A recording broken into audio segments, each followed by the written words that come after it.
Hello everyone, welcome back to our channel commerce future. आप सभी का स्वागत है हमारे इस चैनल में। मैंने स्टार्ट किया है एक सीरीज़ बीएसटी के लिए, जिसमें मैं पूरा बीएसटी को कवर करने वाली हूँ। इसका सबसे पहला यूनिट जो है यूनिट 6 मैंने स्टार्ट कर दिया है। इसका एक वीडियो ऑलरेडी आ चुका है, आप बाकी के वीडियोस के लिए इसको कंटिन्यू देख सकते हैं। आज हम लोग सिलेक्शन पढ़ने वाले हैं, इसके प्रोसेस के बारे में और इसका इम्पोर्टेंस वगैरह हम लोग सब कुछ आज कवर करते चलेंगे। ये मेरा छोटा सा इंट्रोडक्शन है, आप यहाँ पे मेरे बारे में पढ़ सकते हैं। आज का हमारा टॉपिक है सिलेक्शन, है ना। अब सिलेक्शन में क्या है क्या नहीं है ये हम लोग अंदर के वीडियो में देख लेते हैं। तो अब स्टाफिंग का हम लोगों का प्रोसेस जो था, स्टाफिंग का एक्चुअली में जिसमें था उसमें सिलेक्शन भी पढ़ना था, हम लोगों को रिक्रूटमेंट भी पढ़ना था, on the job of the job training and और बहुत कुछ चीज़ें जो है वो कवर करनी थी। तो उसी का एक है हम लोगों का सिलेक्शन। ओके, तो आखिर सिलेक्शन होता क्या है, चलिए इसका डेफिनेशन के साथ में हम लोग इसको पढ़ते चलते हैं। अच्छा, आपको एक बात बताना है कि अगर आपको ये जो स्लाइड्स जो दिख रहे हैं आपको स्क्रीन पे, अगर इसका पीडीएफ आपको चाहिए तो हमारे टेलीग्राम चैनल को आप ज्वाइन कर लीजिएगा। वहाँ से आप इन सभी पीडीएफ्स को डाउनलोड कर सकते हैं।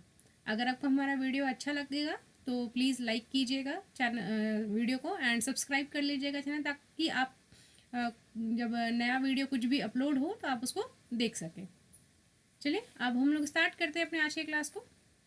सबसे फर्स्ट है कि सिलेक्शन आखिर होता है क्या। सिलेक्शन जो है एक प्रोसेस क्या है, आइडेंटिफाई करना है एक इंडिविजुअल को from a pool of a job application. Pool of a job application का मतलब कि जहाँ पे बहुत सारे जॉब एप्लीकेशन आए हुए होते हैं, उनमें से हमको किसी एक को जो है वो या फिर जितने भी हम लोगों को ज़रूरत होता है उतने लोगों को हम लोगों को आइडेंटिफाई करना होता है with the requisite qualification and competence to fill the job in the organization। किसी भी ऑर्गेनाइजेशन में हम लोगों को जो भी हम लोगों को जॉब जो हम लोग ऑफर कर रहे हैं उसके लिए सभी लोगों के जिन लोगों को जो क्वालिफिकेशन चाहिए वो उन लोगों के पास में है या नहीं है, या क्वालिफिकेशन के अलावा भी जो एक्सपर्टीज़ चाहिए क्या वो उनके पास में है या नहीं है।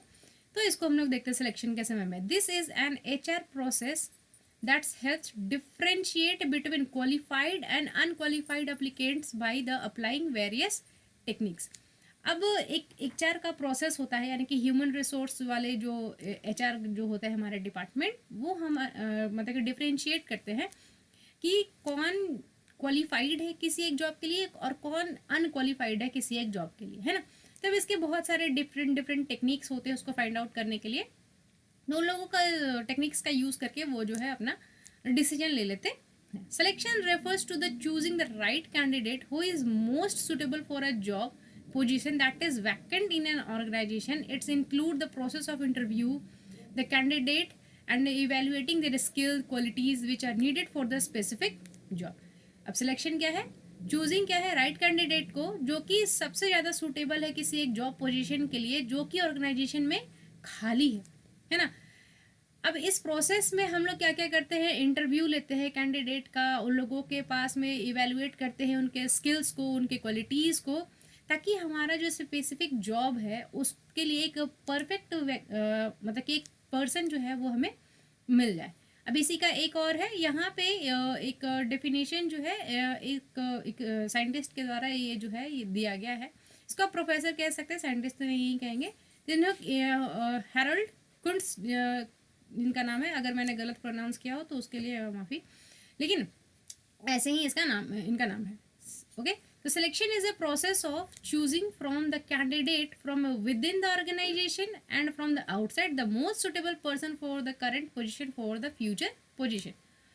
अब यहाँ मतलब है कि सिलेक्शन प्रोसेस ऐसा होता है जिसमें हम लोग कैंडिडेट को ढूंढते हैं, या तो हम लोग उसके अपने ही ऑर्गेनाइजेशन से निकाल रहे होते हैं मतलब कि चुन करके, या फिर हम लोग बाहर से उसको ले करके आते हैं। अपने ऑर्गेनाइजेशन से ही चुन के निकालने का मतलब हो गया, अगर कोई हायर पोस्ट खाली है ना, तो क्या किया जाएगा कि नीचे वाले पोस्ट वाले को मतलब कि प्रमोशन दे करके उस पोस्ट पे बैठा दिया जाएगा।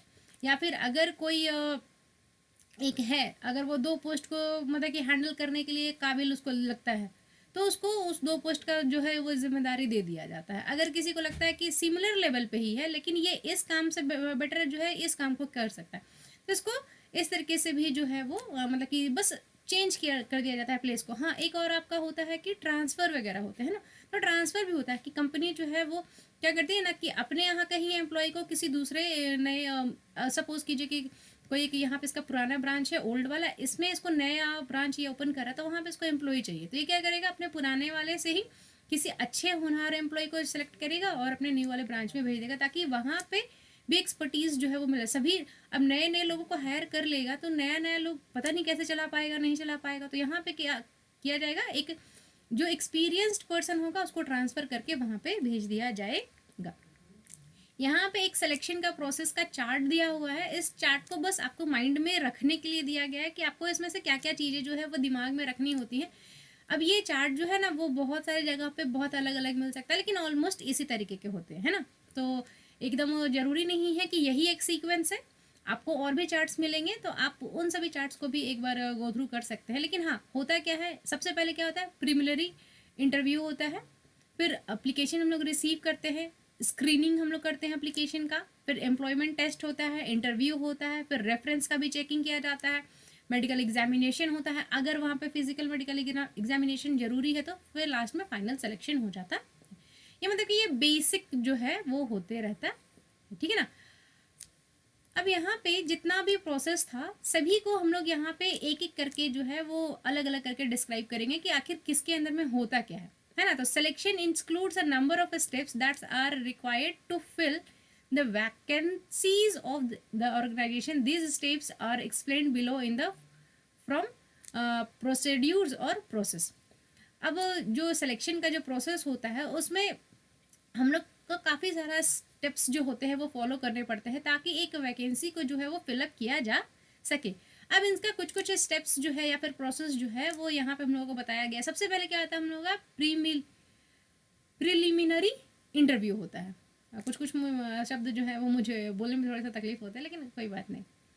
द स्क्रीनिंग इंटरव्यू और preliminary interview in which candidates are eliminated from the further selection process who do not reach the eligibility criteria prescribed by the organization. On the other side, we can say that unsuitable candidates rejected before the proceeding with the next selection process. अब जो preliminary interview होता है इसमें candidates को जो है वो eliminate कर दिया जाता है सिलेक्शन प्रोसेस से। मतलब कि सबसे पहले हम लोगों को जैसे कि एक जॉब वैकेंसी आता है तो आप उसमें देखते होंगे ना एलिजिबिलिटी क्या क्या है क्या क्या नहीं है, तो बस वहीं पे देख करके कोई और आगे का प्रोसेस में वो बढ़े उससे पहले ही वो एलिमिनेट हो जाता है। जैसे कि सपोज कि कह दिया कि किसी एक पोस्ट के लिए MBA होना ज़रूरी है, सपोज कि MBA होना ज़रूरी है, वो भी स्पेशली फाइनेंस में, है ना। तो अब जो लोग MBA होंगे भी लेकिन अगर वो HR में होंगे या फिर वो मार्केटिंग में होंगे तो वो जो है वो फॉर्म को फिल ही नहीं करेंगे, वो अपने आप को खुद को एलिमिनेट कर लेंगे, ठीक है। तो यही हो गया कि प्रीलिमिनरी इंटरव्यू में पहले आगे का प्रोसेस से बढ़ने से पहले ही खुद को एलिमिनेट कर लेना। अब जो लोग क्वालिफाइड होंगे जिनके पास में वो क्वालिफिकेशन होगा वो लोग क्या करेंगे, आगे अपना एप्लीकेशन को देंगे। तो उसके बाद में क्या होता है, रिसीव करते हैं एप्लीकेशन को। When the individuals qualifies for the preliminary interview, he is required to fill the application form according to given format. जो फॉर्मेट दिया होता है उसके अकॉर्डिंगली वो लोग अपने फॉर्म को फिलअप कर देते हैं। These involved the data related to the age, qualification, experience, etc. of the candidate, which helps the interviewer to get an idea about the candidate. अब ये जो फॉर्म में जो मतलब कि यहाँ पे ये इसका स्पेलिंग मिस्टेक है, इन्वॉल्व होगा यहाँ पे इन्वॉल्व।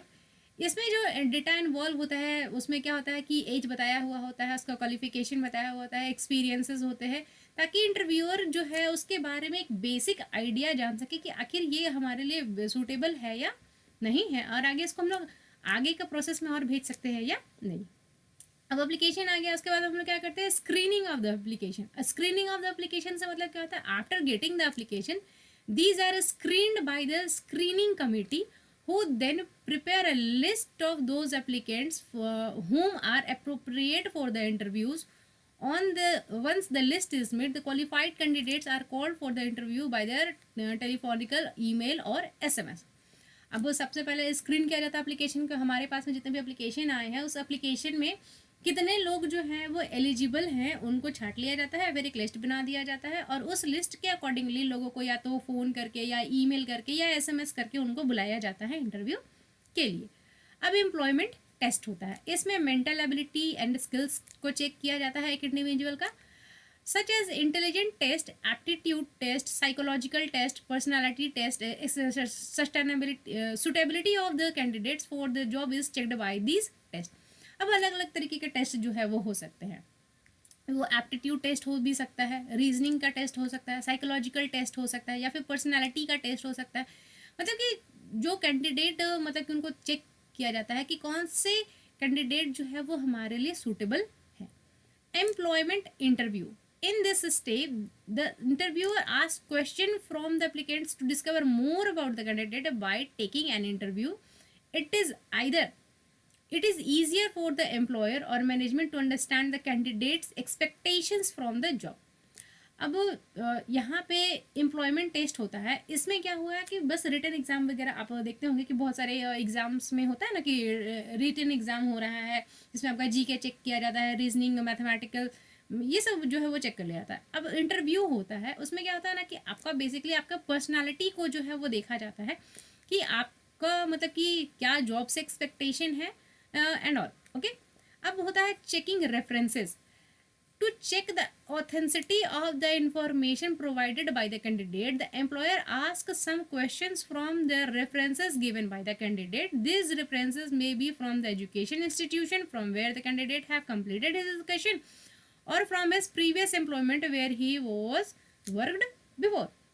या तो हो सकता है कि ये जो रेफरेंसेस है ये किससे लिया जा सकता है कि वो जहाँ से या तो कैंडिडेट पढ़ के आया है या तो कैंडिडेट जहाँ पहले इससे काम कर रहा है, ताकि पता चले कि कितना ऑथेंटिक वो अपना जो इन्फॉर्मेशन दे रहा है एक्सपीरियंस के रिगार्डिंग या फिर क्वालिफिकेशन के रिगार्डिंग वो है।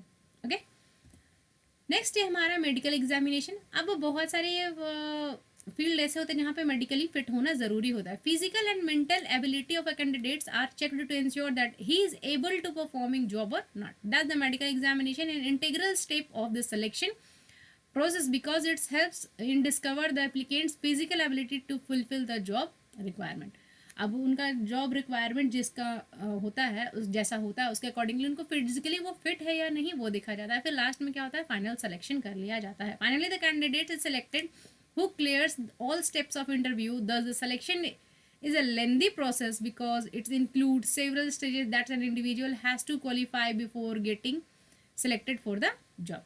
फाइनली कैंडिडेट को जो है वो सेलेक्ट कर दिया जाता है जो भी स्टेप्स को पूरा इंटरव्यू वगैरह को जो है वो क्लियर कर लेता है। The selection is a lengthy process because it's include several stages. Selection जो है वो एक काफ़ी लेंदी प्रोसेस होता है क्योंकि इसमें काफ़ी सारे स्टेजेस जो है वो होते हैं। That an individual has to qualify before getting the selection selected for the job. अब उसके लिए हर एक कैंडिडेट को जो है वो क्या होता है कि उन सभी स्टेप्स को जो है वो क्वालिफाई करना होता है। अब देखिए सिलेक्शन को जो है ना एक और नाम दिया जाता है, इसको शायद नेगेटिव प्रोसेस भी कहा जाता है ना, क्योंकि यहाँ पे हम लोग हर लोग जितने भी लोग होते हैं ना सभी को हम लोग यहाँ पे छांटने का कोशिश कर रहे होते हैं ना, यानी कि जितने भी लोग हमारे पास में इस पूल में हैं उस पूल में से हम कम से मतलब कि अपने जो हमारे लिए रिक्वायर्ड है बस वैसे लोगों को ही छांटते हैं। तो यहाँ पे क्या होता है कि नेगेटिव प्रोसेस है क्योंकि इसमें हम बहुत सारे लोगों को हटा देते हैं, है ना। या फिर ऐसा ही कुछ एक वर्ड होगा, अगर आपका बुक है तो वहाँ पे आप इसको देख सकते हैं। ये एक ऑब्जेक्टिव टाइप के लिए ये बन सकता है नेगेटिव प्रोसेस, या ऐसे ही उसका कुछ नाम है, नेगेटिव करके ही कुछ नाम है। ओके, एंड आपको अगर ये पीडीएफ चाहिए तो आप हमारे टेलीग्राम चैनल को ज्वाइन कर सकते हैं जिसका लिंक मैं डिस्क्रिप्शन बॉक्स में दे दूँगी, और इसके और भी पार्ट्स जो हैं वो आए हुए हैं वो आप जा करके चैनल पे चेक कर सकते हैं, और उनके भी पीडीएफ जो है वो टेलीग्राम पे आपको मिल जाएगा। आपको कैसा लगा ये वीडियो ये हमें ज़रूर बताइएगा कमेंट करके, एंड प्लीज़ लाइक अगर आपको अच्छा लगता है तो subscribe to the channel, and thank you so much for watching the video.